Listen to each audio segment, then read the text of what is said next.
ومن اللحظه دي يا استاذ ياسر في بيان هينزل ان حضرتك مش المحامي بتاعي، ولو اتكلمت عني اي كلمه حلوه او وحشه او هزار او نكته او اي حاجه هتتحسب عليك. في بيان هينزل، اوكي؟ الناس كلها هتعرفه. ممنوع خلاص تعمل لي بقى بكره مؤتمر صحفي وتطلع تتكلم عن شيرين عبد الوهاب، اي حاجه هتتحسب عليك. بسم الله والحمد لله والصلاة والسلام على سيدنا رسول الله. أصدقاء قناة كوكب الشر، أهلا بيكم يا جماعة. استعدوا عشان النهاردة هنتكلم عن واحدة من أكتر القصص اللي كسرت السوشيال ميديا السنين اللي فاتت. قصة بدأت بحب وأغاني وضحك، لكن انتهت بدموع وقضايا وتهديدات وكمان إشاعات عن السحر.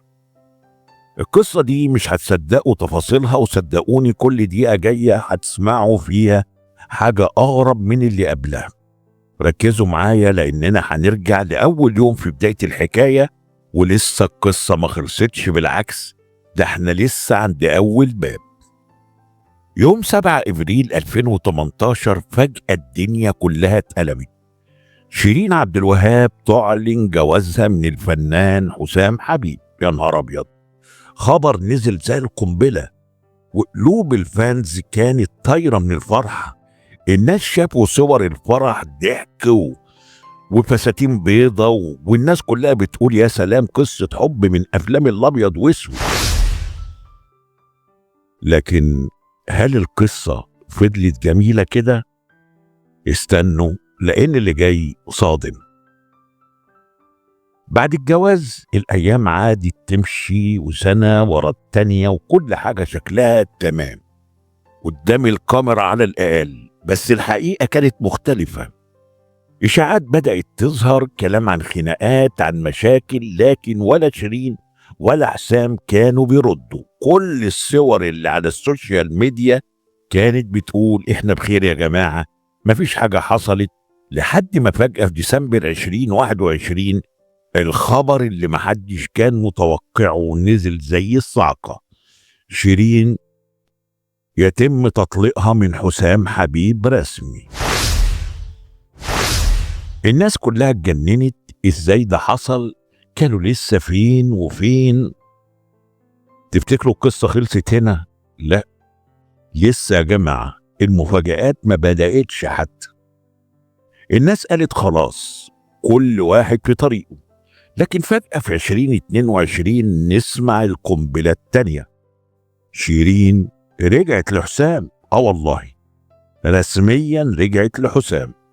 الناس قالت يا سلام، يمكن المرة دي يتعلموا من الماضي، بس لا، المشاكل رجعت أشرس من الأول. كل يوم في خناقة، في تصريح، في فيديو، والاتنين بقوا ترندي دائم. هتقولوا كده بقى القصة قربت تخلص؟ لا، ده لسه اللعبة هتسخن أكتر.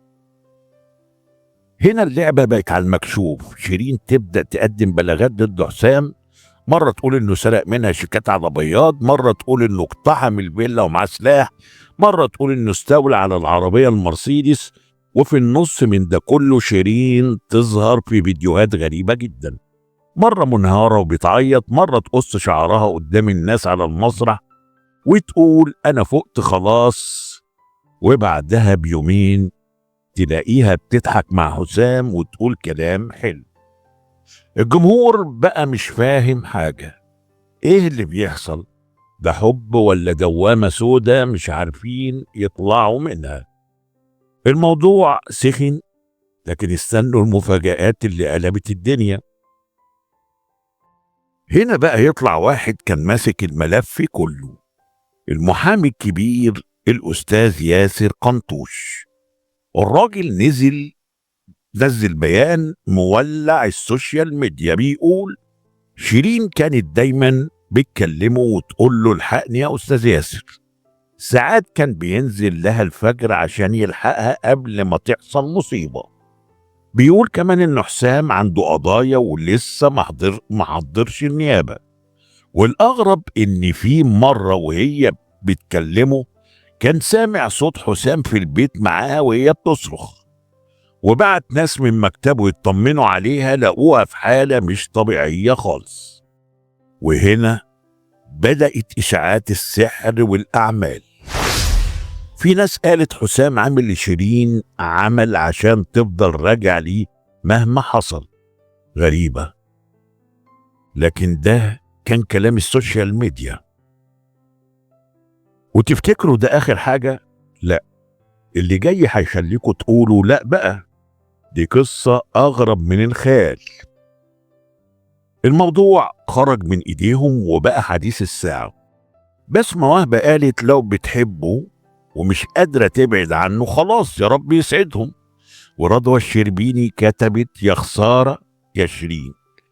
أما دكتورة أمال إبراهيم استشاري العلاقات قالت شيرين عندها متلازمة الإساءة، يعني بتحب الشخص اللي بيأذيها لأنها بتحس بالأمان ولما يرجع يراضيها. لكن اللي حصل بعد كده كان بمثابة الضربة القاضية. بعد كل الضجة دي المحامي ياسر قنطوش يعلن إنه مش هيبقى محاميها تاني، وبيطلب من الدولة تتدخل علشان تنقذ شيرين، وبيقول لازم لجنة طبية تكشف عليها. الناس قالت خلاص القصة خلصت. لكن فجأة شيرين تطلع تسجل تسجيل صوتي ناري تقول فيه يا أستاذ ياسر من اللحظة دي ما تجيبش اسمي لا بهزار ولا بجد، ولو عملت مؤتمر صحفي هتتحاسب عليه. يا نهار أبيض، يعني بدل ما الدنيا تهدى ولعت أكتر، والناس كلها بقت تسأل إيه اللي بيحصل؟ القصة خلصت ولا لسه هنشوف مواسم جديدة؟ وأنا بقول لكم في قصص الحب اللي بالشكل ده النهاية عمرها ما بتكون سعيدة. يا جماعة، الحب حاجة عظيمة، لكن لما يتحول لأذى نفسي وجسدي يبقى مش حب. ربنا قال في القرآن الكريم ولا تلقوا بأيديكم إلى التهلكة، يعني ما ينفعش تسيب نفسك لعلاقة بتدمرك علشان اسمها حب. اعرف قيمتك واحترم نفسك. النبي صلى الله عليه وسلم قال لا ضرر ولا ضرار، يعني لو وصلت لمرحلة الأذى سيب، وخليك عارف ان ربنا هيعوضك بأفضل. يعني الكلام ده كلام مهم جدا، لأن الموهبة اللي عند شيرين مش موهبة عادية، وما يختلفش اتنين على مدى موهبتها وجمال صوتها اللي هي بتفرط فيه يوم عن يوم بتفاصيل حياتها الشخصية السيئة، حتى ان طليقها القديم ابو البنات سحب منها حضانة البنات وخلاهم معاه خوفا على البنات منها، والكلام ده ما فرقش معاها. ان شاء الله بإذن الله في الحلقات القادمة هقدم لكم مفاجآت أكثر، لأن قصة حسام وشيرين لسه ما خلصتش، ولسه فيها وقفات كتيرة جدا. لو متصورين إن الدنيا خلصت على كده تبقوا غلطانين. شكرا لحضراتكم، يا ريت لايك وسبسكرايب للقناة. كان معاكم طارق السلموني المحرر الفني، وإلى لقاء آخر إن شاء الله.